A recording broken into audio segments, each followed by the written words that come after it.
아테네의 다른 일행보다 먼저 도착한 사도 바울이 아테네를 쭉 홀로 돌아보며 도시는 온갖 아름답고 화려한 조각물들로 가득 채워져 있습니다. 근데 그렇게 아름다운 것들을 보면서 사도 바울의 마음에는 감탄이 아니라 거룩한 분노가 일어났다라고 했습니다. 왜냐하면 생명도 없는 돌, 나무, 금속 이런 조각들을 사람의 손으로 조각을 하여서 자기들이 만들어 놓은 것에다가 자기들이 절을 한다? 이게 도저히 이해가 되지를 않습니다. 어떻게 저 돌들이 우리들 인간들의 삶을 주관하고 다스리고 생명을 줄 수 있겠느냐? 그래서 거룩한 분노가 일어나는 겁니다. 바울이 자기의 마음에 일어나는 거룩한 분노를 가장 잘 표현하는 방법은 예수 부활을 이야기하는 겁니다. 이 두 가지, 예수와 부활을 전하는 것, 이것이 내 속에 일어나고 있는 거룩한 분노를 표현할 수 있는 사도 바울에게는 유일한 방법이었습니다. 이 아테네 사람들이 듣기에 예수? 신이라고 얘기하니까 그래 생소하지만 이해할 수 있어. 낯선 신이네. 그래 이해할 수 있어. 우리가 모르는 신들의 이름이 있을 수 있으니까 그래 그건 좋아. 근데 부활? 근데 그건 너무 생소해요. 이게 아무리 들어도 아무리 생각을 해도 너무 낯설어요. 부활? 어떻게 죽은 자가 다시 살아나? 그 당시에 철학이라고 하면 에피쿠로스 철학자, 스토아 철학자라고 했지요. 그 사람들이 바울을 보면서 하는 얘기는 너는 참 시장 바닥에서 야채 상인들이 장사를 하면서 땅에다 떨군 그런 야채들 긁어 모아서 생계를 연명하는 사람처럼 지식의 쓰레기를 주워다가 말하는 정말 쓰레기 같은 철학자에 불과하구나. 그래서 말쟁이다 라고 부른다라고 이야기를 했지요. 자, 함께 있습니다. 그를 붙들어 아레오파고로 가며 말하기를. 아고라에서 사도 바울과 논쟁을 벌이던 철학자들이 이번에는 사도 바울을 붙잡아서 아레오파고로 끌고 갔습니다. 끌고 갔다라고 하기보다는 끌고 간 거죠. 네, 끌고 갔습니다. 이 아고라라고 하는 그 광장은 시장바닥 같은 곳이에요. 사람들이 너무 많아요. 너무 많으니까 시끄러워서 좀 뭔가 심도 있게 이야기를 좀 토론을 벌이기에는 장소가 적합하지를 않은 겁니다. 그래서 아레오바고라고 하는 곳으로 사도 바울을 데리고 가는 거죠. 이 아레오바고라고 하는 것은요, 이 멀리 보면 저기 이 파르테논 신전이라고 하는 게 그 세계 문화유산 1호라고 그랬잖아요. 세계에서 가장 뛰어난 문화유산이다라고 하는 게 이 파르테논 신전이거든요. 그게 딱 이렇게 올려다 보이는 그 자리에 위치해 있는 거죠. 그리고 이 아래는 아까 사도 바울이 처음에 사람들과 서로 그 예수 부활을 이야기하던 그 아고라라고 하는 장소가 있는 곳. 올려다 보면은 파르테논 신전이 보이고 내려다 보면 아고라가 보이는 그런 위치에 있는 언덕입니다. 전부 다 대리석으로 돼 있어서 얼마나 사람들이 많이 밟고 만지고 했는지 그냥 달아서 유리처럼 되어져 있는 그런 언덕 바위입니다. 이곳으로 지금 사도 바울을 끌고 왔어요. 이 아레오바고라고 하는 곳은요, 초창기에는 귀족들이 모여서 회의를 하는 그런 장소였습니다. 그래서 아레오바고 그러면 회의하는 장소 이렇게 사람들이 생각을 하고 있었고 실제로 그곳에서 많은 회의가 늘 있었습니다. 그리고 아레오바고라고 하는 말의 뜻은 아레스의 언덕이다 라고 하는 뜻입니다. 아레스의 언덕. 아테네는 아테나라고 하는 전쟁의 여신이 있죠. 그리스 로마 신화 나오는 이 아레오바고의 이름의 뜻이 아레스라고 하는 말이라고 그랬는데 아레스라고 하는 것은 전쟁의 남신입니다. 아테나는 전쟁의 여신, 아레스는 전쟁의 남신입니다. 어느 날 이 아레스의 딸이 바다의 신 포세이돈의 아들한테 강간을 당해요. 그러니까 이 아레스가 너무 화가 나가지고 포세이돈의 아들을 죽여요. 신의 아들을 죽인 거예요. 이 일로 인해서 신들이 이 아레오바고에 모여서 회의를 했습니다. 그래서 이 아레스 문제 가지고 회의를 했다라고 해서 아레오바고다라고 이름을 붙인 겁니다. 이 아레오바고는 회의라고 하는 뜻도 있지만 또 법정이라고 하는 뜻도 있습니다. 트로이 전쟁 있잖아요. 트로이 목마. 거기에서 아가멤논 왕이 승리를 거두고 돌아왔더니 웬걸 그의 아내 왕비가 바람이 나가지고 이미 정부를 만들어 놨어요. 그래서 이 왕비가 정부가 승리하고 돌아온 아가멤논 왕을 죽여요. 그랬더니 이 아가멤논의 딸이 왕의 딸 공주가 너가 아무리 내 엄마라고 해도 정부하고 바람이 나서 아버지를 죽여? 그래서 이 딸이 자기 어머니하고 그 정부를 또 죽이는 일이 벌어졌어요. 그래서 재판을 한 곳이 어디냐면 이 아레오바고라고 하는 곳입니다. 그러니까 아레오바고 그러면 회의라고 하는 뜻도 있고 법정이라고 하는 뜻도 있습니다. 우리가 잘 알고 있는 소크라테스도 여기에서 재판을 받았죠.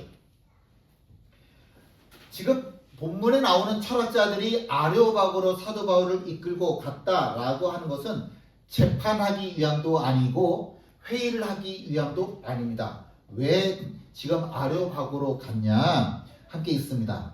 내가 말하는 이 새로운 가르침이 무엇인지 우리가 알 수 있겠느냐? 내가 어떤 이상한 것을 우리 귀에 들려주니 그 무슨 뜻인지 알고자 하노라. 예수?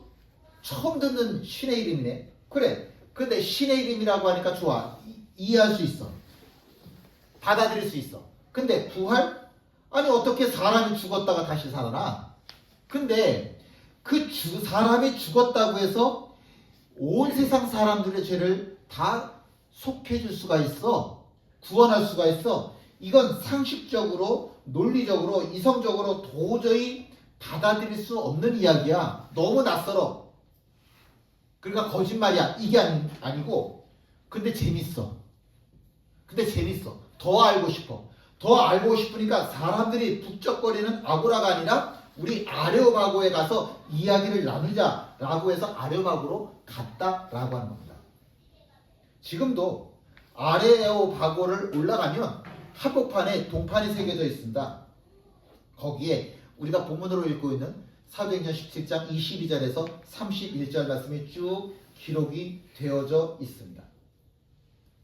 철학자들이 지금 사도 바울과 토론을 벌이는 것은 토론이에요. 토론이라고 하는 것은 믿는다라고 하는 뜻이 아니라 토론이라고 하는 건 지금 그냥 이야기를 내가 모르는 것을 듣기 위해서 이야기를 하는 거죠. 함께 했습니다. 모든 아덴 사람과 거기서 나그네 된 외국인들이 가장 새로운 것을 말하고 듣는 것 이외에는 달리 시간을 쓰지 않으리더라. 지금 이 말씀은요 전혀 과장된 게 아니에요. 전혀 과장된 게 아닙니다.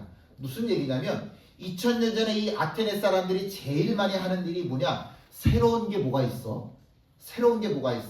그래서 새로운 것을 자꾸 공부하는 것이, 연구하는 것이, 토론하는 것이 이 사람들에게 있어서는 가장 주된 관심사였습니다.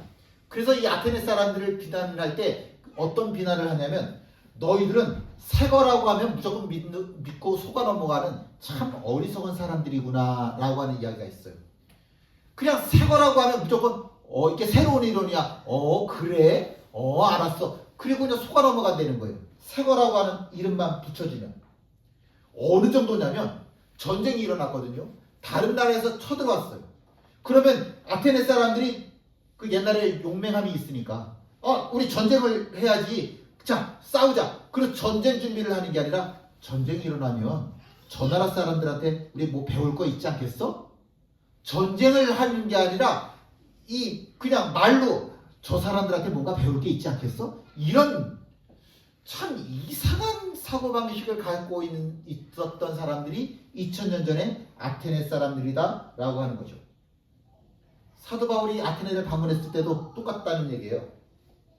예수, 부활. 내 머릿속에서는 도저히 이해가 되지를 않아. 받아들일 수가 없어. 그러나 새 거니까 내가 한번 들어는 볼게 라고 하는 이야기입니다. 그러니까 예수님이라고 하는 분이 아테네 사람들한테는 그냥 궁금하네, 호기심이 땡기네, 새 것이네, 이런 거죠. 함께 읽지요. 바울이 아레오파고 가운데 서서 말하되 아덴 사람들아 너희를 보니 범사에 종교심이 많도다. 범사에 종교심이 많다 라고 하는 말은 비교급이에요. 다른 그 어떤 사람들보다 너희들 안에는 종교심이라고 하는 게 훨씬 더 많구나. 종교심이 많다라고 하는 것이 좋은 거 아니에요. 신천지 사람들 보세요. 종교심이 넘쳐요. 교회들마다 젊은이들이 지금 빠져나간다고 난리거든요. 청년부 없는 교회가 허다하거든요. 그런데 신천지에는 젊은 애들로 꽉꽉 찼어요. 종교심이 엄청나요. 그게 좋아요? 안 좋은 거예요. 그거 절대로 좋은 거 아니에요. 또 뭐가 있으려나? 하여간 이단 종교에 빠진 사람들 보면 아주 종교심이라고 하는 게 엄청나요. 그래서 좋아요? 아니요. 종교심이라고 하는 그 마음은 잘못된 게 아니야. 그 종교심이라고 하는 마음이 잘못된 게 아니라 그 마음을 가지고 우상을 섬긴다라고 하는 게 잘못된 거죠. 종교심, 그건 좋죠. 그 종교심을 가지고 하나님을 섬기면 좋죠. 엘리야와 바알 섬기는 선지자 850대 1의 전쟁이 갈멜산에서 벌어졌어요. 이 바알과 아세라 선지자들의 종교심이, 열정이 얼마나 대단한지 아침부터 저녁까지 계속 춤추고 노래하고 그래도 응답이 없으니까 자기 몸을 칼로 푹푹 찢어서 온몸에서 피가 철철 흘러 넘치게 하네? 뭐예요? 종교심이 많은 거예요. 종교심이 많다고. 그런 종교심이 좋아요? 종교심은 좋아. 근데 뭐가 문제예요? 그 종교심이 하나님을 향한 게 아니라 바알과 아세라를 향하니까 문제가 되는 거죠. 종교심이 많다. 이건 좋다 이거예요. 아테네 사람들 너희들이 종교심 많다? 그건 좋아. 그런데 뭐가 문제냐? 너희들의 손으로 만들어 놓고서도 불구하고 너희들이 만들었으니까 장인들은 뭐라고 그러냐면 물건을 만들어내면 뭐라고 그래요? 이건 내 새끼라고 그러잖아요. 내 분신이라고 그러잖아요. 내 몸에서 나왔다고 그러잖아요. 내 몸에서 나왔다라고 이야기를 하면서도 불구하고 그 조각이, 그 우상이 나에게 복을 준다라고 믿고 있으니 참 바보 같다, 그 얘기예요. 아무리 화려하면 뭐하냐? 아무리 화려하더라도 그 안에 생명이 없는데 그저 조각에 불교한데 너희들이 종교심이 차고 넘치더라도 이건 미신이야. 이건 우상이야. 지금도요. 그 무당들 집에 대통령뿐만이 아니라 우리나라 장관들도 많고 대법관 지내는 사람들도 많고요. 그 우리나라에서 날고 낀다는 사람들이 무당 앞에 줄 쓴대 아직도. 이게 도대체 무슨 짓이냐고. 사도 바울이 굉장히 부드럽게 얘기하는데 그렇다고 해서 저 사람들 비난하지 않는데 이 부드럽지만 그러나 내용은 굉장히 강력한 겁니다. 함께 있습니다. 내가 두루다니며 너희가 위한 것들을 보다가 알지 못하는 신에게 라고 새긴 단도 보았으니 그런즉 너희가 알지 못하고 위하는 그것을 내가 너희에게 알게 하리라. 사도 바울 당시보다 600년 전에 전염병이 아테네를 확 휩쓸었어요. 지금처럼 의학이 발달된 게 아니니까 사람들이 얼마나 많이 죽어나가겠어요. 근데 이때 에피메니데스라고 하는 사람이 이 전염병을 막는데 가장 큰 공로를 했어요. 이 사람이 종교심이 많아. 에피메니데스가. 자기가 전염병이 확산된 것을 막아냈음에도 불구하고 이건 다 신이 나에게 준 은혜다라고 해서 아테네에 있는 모든 신들에게 다 희생제사를 다 드렸어요. 다 드렸는데 에피메니데스가 뭐가 많아요? 종교심이 많다고요. 모든 신들에게 다 제사를 드렸는데 드는 생각이 근데 혹시라도 내가 이 중에 신들의 이름을 다 불렀는데 내가 알지 못하기 때문에 빠져있는 신이 있지 않을까? 라고 생각을 해서 만들어 놓은 신이 뭐냐면 알지 못하는 신이에요. 뭐 제우스, 아테네, 아레스 이런 신들이 아니라 이름을 몰라. 그러나 우리가 이름을 모르지만 그러나 나는 당신에게 희생제사를 드립니다. 우리에게 복을 주세요. 이 우상을 만들어 놓은 지 600년 동안 바울 시대까지 600년 동안 알지 못하는 신한테 가서 예배를 드렸더라고요. 그리고 그 이후로 100년 이후의 기록에 봐도 알지 못하는 신에게 가서 제사를 드리더라고요. 웃기잖아요. 알지 못하는데 그 신이 나에게 복을 주고 화를 준대. 그래서 희생제사를 드리더라고요. 참 희한하죠. 바울이 이야기해요. 너희들이 알지 못한다라고 하는 그 신, 너희들에게 복을 줄 수도 있고 생명을 줄 수도 있다라고 하는 그 신을 내가 지금부터 이야기를 할게.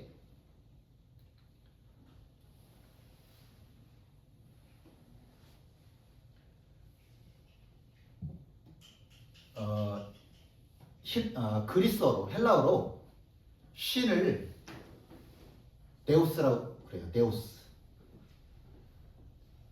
근데 이게 처음에 중국에 명나라로 복음이 들어갔거든요. 그러면 데우스 이렇게 명나라 사람들, 중국 사람들이 알아듣지 못하는 말을 데우스가 하나님이야 이렇게 얘기를 하면 그 사람들이 못 알아듣잖아요. 전도가 될 수가 없잖아요.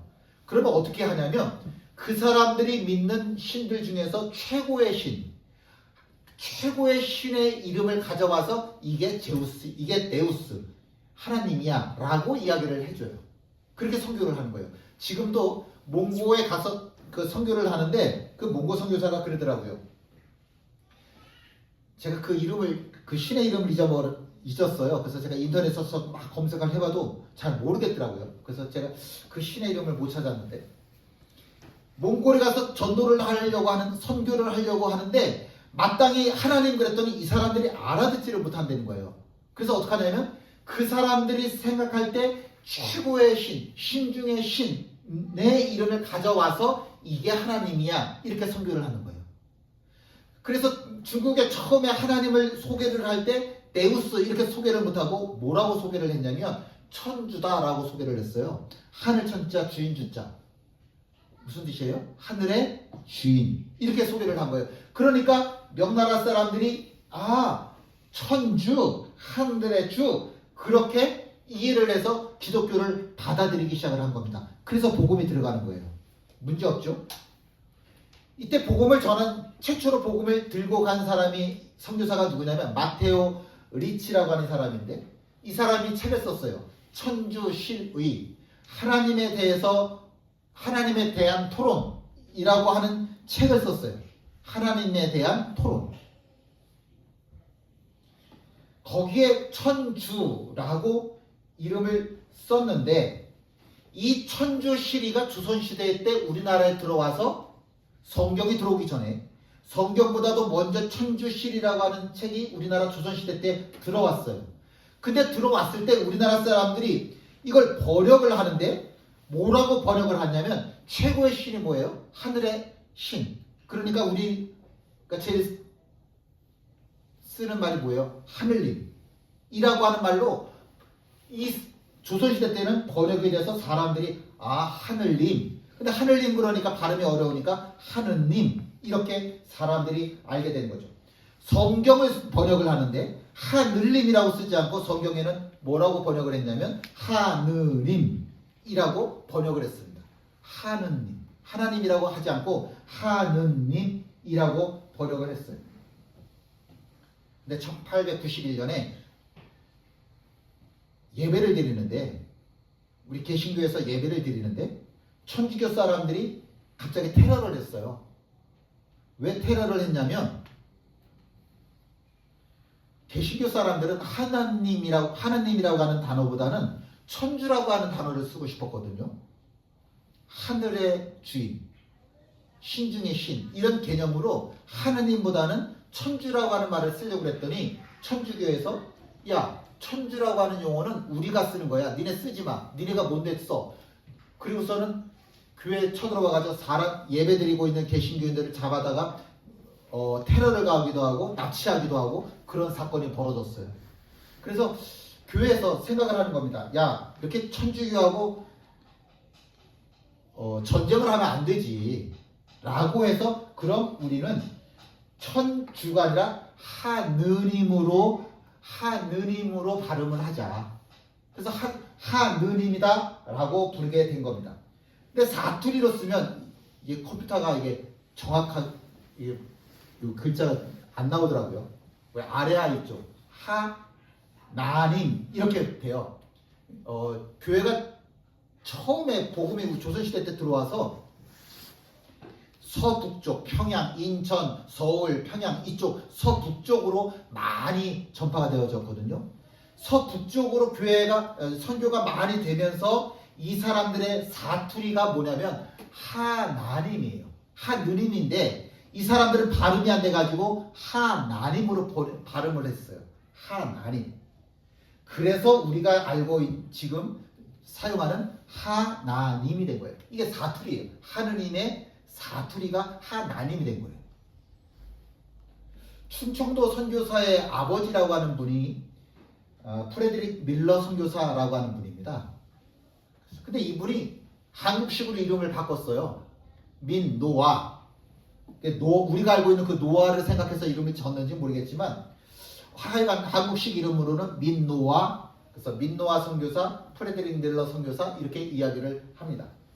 이분이 1892년에 우리나라에 선교사로 자기 아내하고 딱 들어왔는데 아이가 없었어요. 아이가 없었는데 우리나라 선교사로 들어왔다가 6년 만에 드디어 아들이 생겼어요. 얼마나 좋아요. 6년 만에 아들 얻어서 너무너무 좋았는데 웬걸 생후 8개월 만에 그만 죽었어요.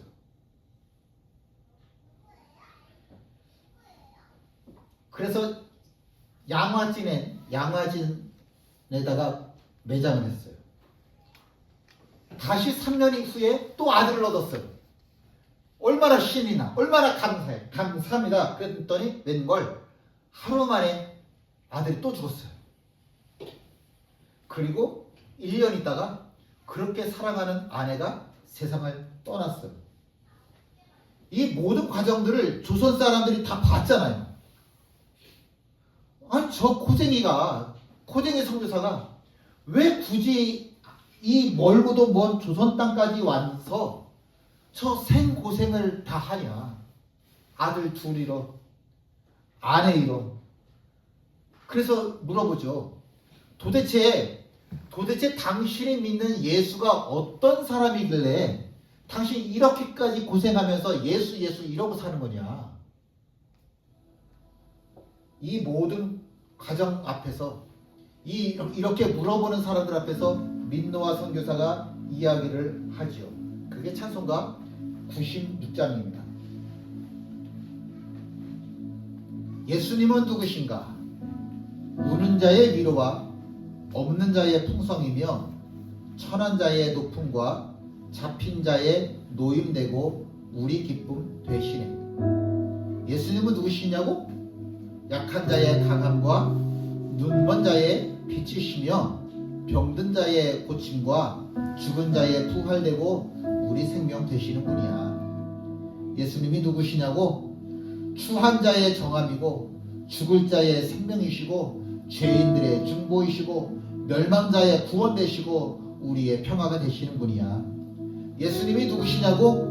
온 교회의 머리와 온 세상의 구주시고 모든 왕의 왕이시고 심판하실 주님이 되시고 우리 영광 되시는 분이야.